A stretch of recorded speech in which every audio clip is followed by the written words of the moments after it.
Those who dream by the day are cognizant of many things that escape those who only dream at night.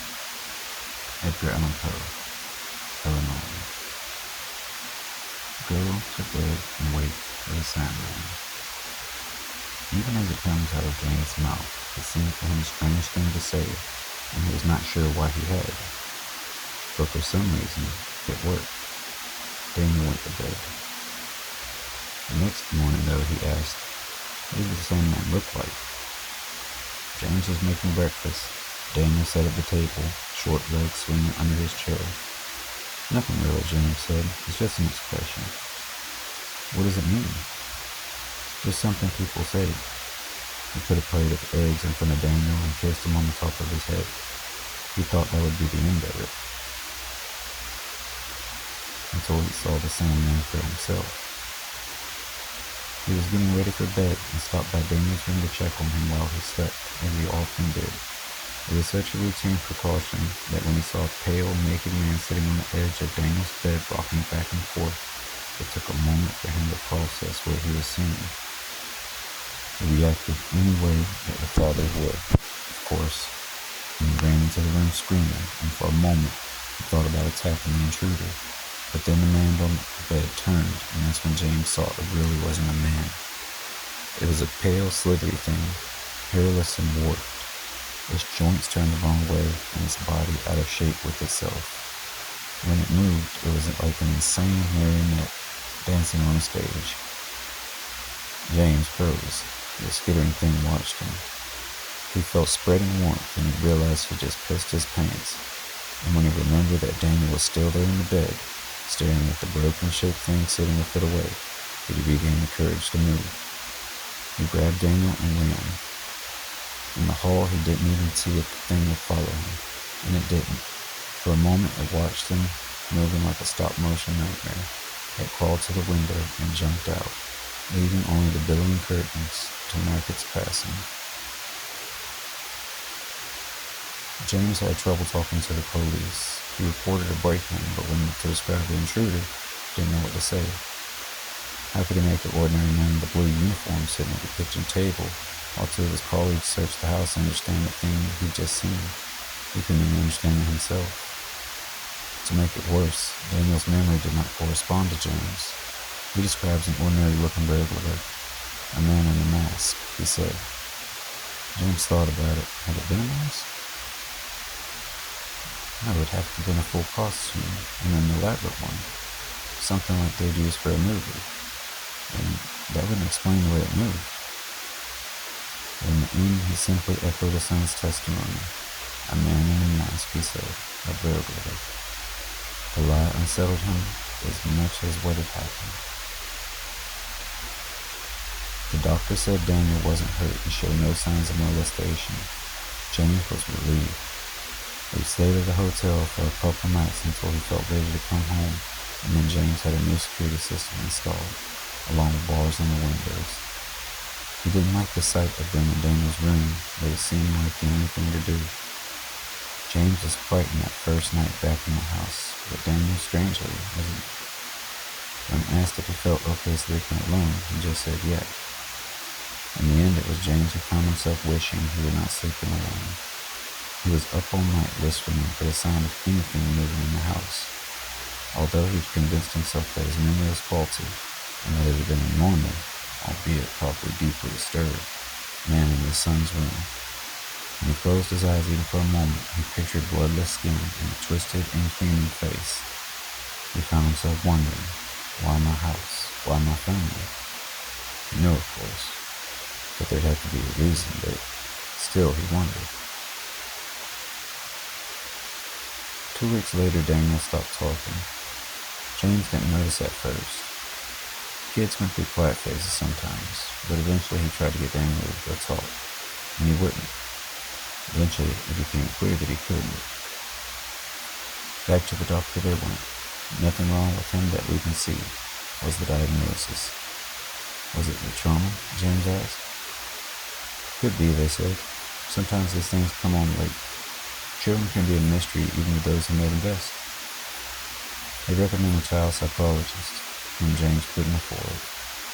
He could not, for that matter, even afford the bill that they were giving him right now. Nothing seemed to help. Amy would write out answers to questions sometimes, but never more than a yes or a no, while James would ask him what was wrong, or if he had seen or heard anything that frightened him. Daniel would only stare. He seemed furtive and bemused. James found himself missing the sound of his son's voice. Sometimes he wanted to hear it so bad that he ached, but it seemed that Daniel would not talk again until he was ready. James had other things to worry about also. He was convinced beyond reason that the intruder was not really gone. Though the alarm never went off and the locks and bars remained undisturbed, he was sure that he heard movement in the night, and not normal movement. There was a sound like a huge snake slithering through the house. When he heard it, he imagined horrible things. Nothing was ever there when he went to investigate, though he often glimpsed something just out the corner of his eye, a pale foot or misshapen shadow that would sink away as soon as he turned. He rarely slept, and when he did, he had haunted dreams.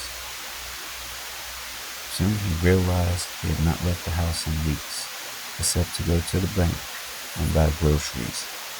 He felt hemmed in, with Daniel acting mute. He didn't have an actual conversation with anyone in weeks, so he called his mother. The connection was bad and her voice sounded faint, on the verge of being not there at all. "I guess I'm okay, Ma," he said, pausing to wipe the sweat from his palms and then making sure to hear Daniel playing in the next room. "But things have been a little rough. We had a break-in." "How awful," Mom said. "Did they take anything?" "Nah, I just ran off. It was weird though, I hadn't felt comfortable since then." "Are you still working at the hospital?" "No, Ma, I left that last year, you know that." "Oh, well, have you been getting out? What about that nice woman you were seeing last year, and the one who played the piano?" Jane scowled. She was always asking that sort of thing. Didn't she know how hard it was being a single father, that he didn't have the time? He was about to say so when something made him pause. "Ma, is there anyone else on the line?" "I don't think so." James was sure he heard it though. The short, gasping sound of someone trying to hold their breath and failing. A cold feeling crept across the back of his neck. "You sure nobody's listening on the other phone?" "Dear, there is no other phone. I'm on the sale. That's why the service is so bad." "Then what?" James stopped. If the sound wasn't coming from her end, then... He dropped the phone and raced like hell to the hall. The extension hung on its hook, undisturbed. Heart pounding, he hurled it into the garage. A spare phone sat on the workbench. No one in sight. But could they have been? Could someone have been here all along, listening to his phone call, and then slither away? Might they be here even now? The next day, he took out the extensions of the phone. He even filled in the jacks with rubber cement. Daniel watched him work, eyes curious, but James offered no explanation. He began giving Daniel a light physical exam every week. His CNA training was a little rusty after a year on disability, but you never really forget. It was an absurd thing to do, of course. Even if there was a physical cause for Daniel's behavior, it had nothing he couldn't discover this way. And he was aware on some level that it was a compulsive behavior. Nonetheless, it made him feel better. One morning, James set the diagram of the stethoscope against Daniel's chest, but he could not locate a heartbeat. He moved his hand and searched the right spot, to no avail. Then, to test it, he listened to his own heartbeat, which came through steady and clear. When he checked Daniel again, he didn't hear anything. A thought came unbidden to him of the Tin Man in The Wizard of Oz. His chest was empty as a kettle. A sick feeling rolled his stomach. He threw the stethoscope down and grabbed Daniel by the shoulders, looking into his face. Daniel staring back with bright eyes. He even smiled a little from the corners of his mouth. James felt the tingle of tears. He swept up his son in his arms and hugged him, and Daniel hugged back. Then James put his shirt back on and sent a prayer. The stethoscope, he decided, was broken. He threw it in the trash. things got worse. James' terrors were no longer regulated to the long hours of the night. Now it seemed that some creaking, some skittering scuffling, some unknowable noiselessness in the dark corner or another filled every second of his day. The thought of how big the house was starting to weigh on him. There were so many rooms he wasn't in at any given time. So many places someone or something else could be. He imagined strange figures occupying the rest of his house when he wasn't around, melting into the walls, emerging with the shadows whenever he turned on the light or opened the door. How would he ever know if they were there? How could he even know? Soon he didn't have to be on the outside of a room to imagine it. When he walked up the stairs, he pictured pale figures lurking beneath him. When he went in the hallway, he pictured a crawling, slithering thing behind the walls, shadowing his every step. If he sat too long in the same chair, he imagined that it was right behind him, and he was never confronted when he turned around and found nothing else, as he could only guess that nature would move, swiftly and silently, behind him once again. Wherever he was not looking right now, that was where he imagined it to be. He was losing his mind, he knew. The only thing that helped him to sanity was that Daniel seemed undisturbed. Other than his neatness, his behavior was perfectly normal, and whenever he seemed to sense that his father was troubled, he'd hug him, or squeeze his hand with a smile. Sometimes, when he left the room, James cried. One night he found himself weeping around the house with no lights on at 2 a.m. If the intruding thing had taken to violating his daytime activities, then he would get revenge by perpetrating on it. And really, night was no more frightening to him now more than day. They were almost interchangeable. He padded barefoot down the halls, up the stairs, in and out of the disused rooms. Sometimes he would stop to listen, hoping to locate it by sound. It was a stealthy, creeping thing, he knew, but it was awkward at times, and he couldn't always keep his strangely shaped limbs from making no distinct, irregular footsteps. The smallest noise would give it away. There was one room he suspected he spent most of his time in, a spare bedroom, not a bedroom at all, more like a closet that was large enough to occupy a bed if one so was inclined. It was unpainted and uncarpeted and drafty. He always meant to fix it up. He didn't come in here often because he disliked the bare, amused look of it. It made him think of a partially dissected corpse. He came in now, though. If the thing made its nest,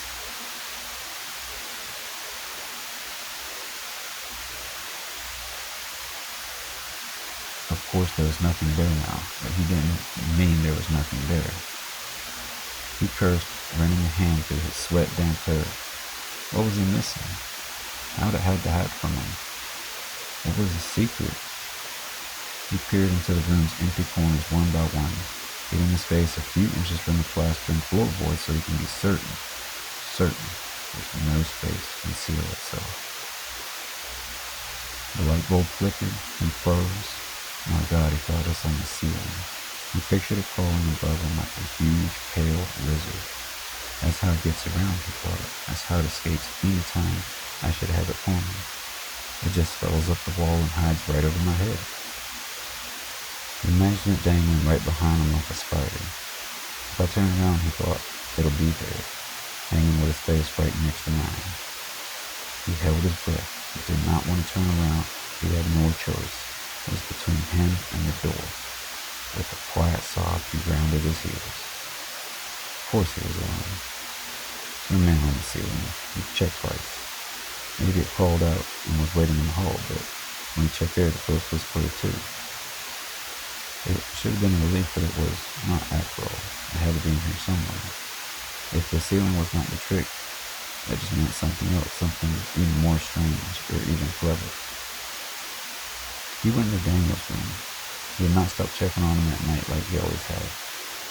This time, though, rather than open the door, he listened in at first, pressing his ear against the grain of the cheap wood and holding his breath, terrified that he would hear a skittering sound on the other side of the van. What he heard instead shocked him even more. Daniel was talking to someone. James recoiled for a second, and then when he caught his breath, all kicked the door in. Daniel was already awake indeed, sitting in bed. He was not saying anything. The light flashed on, and James stalked the hallway in the room before stopping suddenly torn. Would he want more to confirm that his son could speak again? Or to find whomever he was speaking to? The creak of a door hinge settled the matter further. He ran to the closet and threw it open. There was nothing inside, or at least nothing that shouldn't be there. He swept aside clothes on the hangers, but nothing was hiding between them. Dragged the toy box, emptying it on the floor. Nothing. He combed along the bare walls and floors and yes, the ceiling, pushing aside every bit of rubbish and stray knick-knack that he could be sure, absolutely sure, nothing was hiding. All the while Daniel watched her. After a few minutes, James was panting and covered in sweat, and the closet was bare, neither intruders nor answers inside. It struck him as funny somehow, and he started to laugh, very quietly. He kicked his son's toys out the way as he went down on the bed, dazed. He became aware all at once of several things. First being that he hadn't slept in days and was nowhere near his right mind. The second was how close he'd come to really losing it for good. Tomorrow, he decided they would both sleep until the afternoon. When they did wake up, him and Daniel would go out to the creepy old house. No more staying cooped up like prisoners, no more checkups, no more dreams about monsters. He would even take the bars off the window. It's time to start living like real people again. It was time to... James saw it when he brushed a hand through Daniel's hair. He pulled Daniel closer. His son acquiesced to the examination without fidgeting or complaint as James pawed the side of his head, hoping that he was seeing this enough stopped being apparent. He stopped and stared until he ached from not blinking, but there was no denying the fact of what was right in front of his eyes. Daniel was missing an ear. No, both ears. There was no injury, no incision, no mark where there shouldn't have been, simply smooth, blank flesh. So blank as Daniel's quiet and perpetuity demeanor. James swept him in his arms and ran into the hall. He was not sure what he was going to do or what it meant or how to get there. He just knew that there was nothing more important than getting his son out of the house. Their path was cut off. A naked man sat in the hallway with his back to them. No, not a man. James recognized his stretched limbs and stooped shoulders. The pale thing squatted on his haunches, rocking back and forth like he was palsied. It almost seemed to be in pain. James hugged his son closer and backed away. Then he heard Daniel's voice. Daddy? James turned to Daniel and heard the voice again.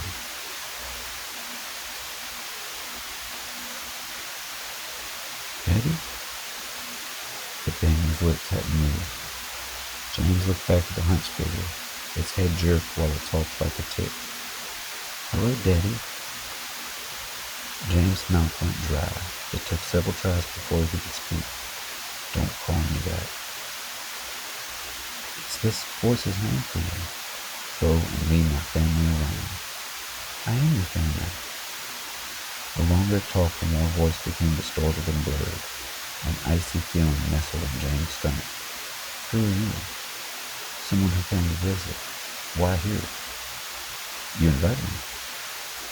James' heart thudded against the walls of his chest. Why? I have something you wanted. James lifted dry lips. You're lying. You don't have anything I want. I want you to leave now and never come back. Who is Daniel's mother? James blinked. What? Who is Daniel's mother? What kind of question is that? How old is Daniel? James blinked again. Dane's voice causing a pinching pain in the center of his forehead. Stop asking me these things. Where's Daniel's birthday? I don't know. What's his middle name? What was his first word? You were alone. You wanted a son, so I made one for you. James' hand began to shake. That doesn't make sense. Made out of what? Out of myself. James' stomach turned over. But now I need those pants back, sir.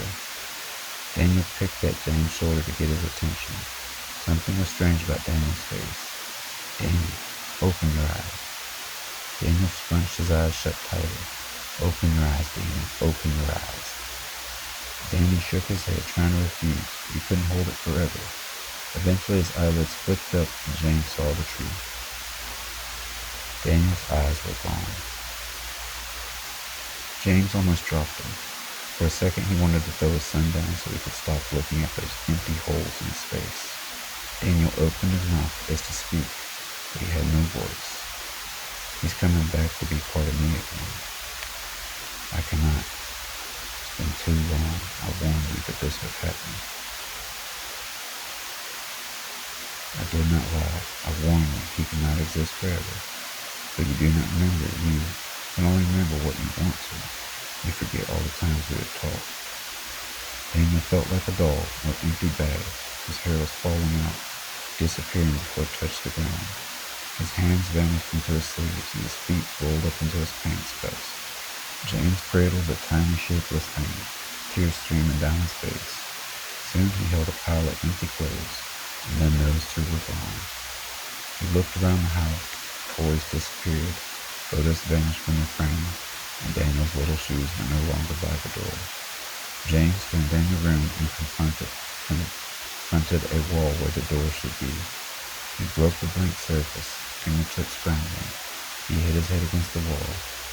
Why did you do this? It's what you wanted, and I learned so much. They've already forgotten. They don't even remember what I want them. Like you.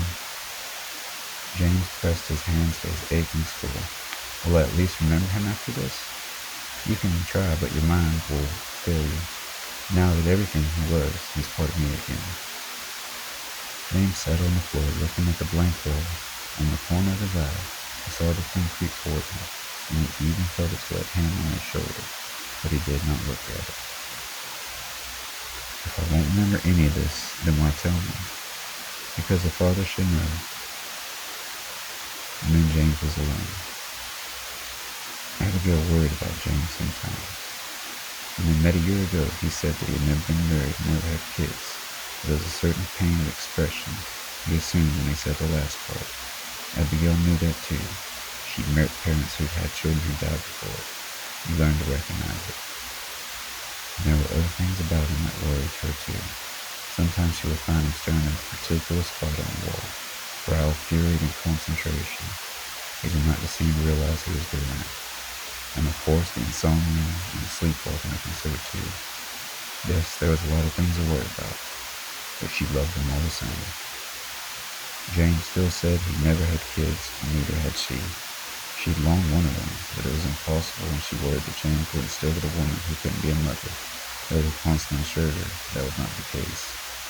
There were times, and more often as late there were nights, when James took to sleepwalking, and even Abigail imagined that she had strange scuttling voices in the house and saw impossible shapes in the corners. When she thought she would do something or see something, absolutely anything, it meant to have a little daughter for her and James to raise. And at those moments she became truly afraid, though she never knew why.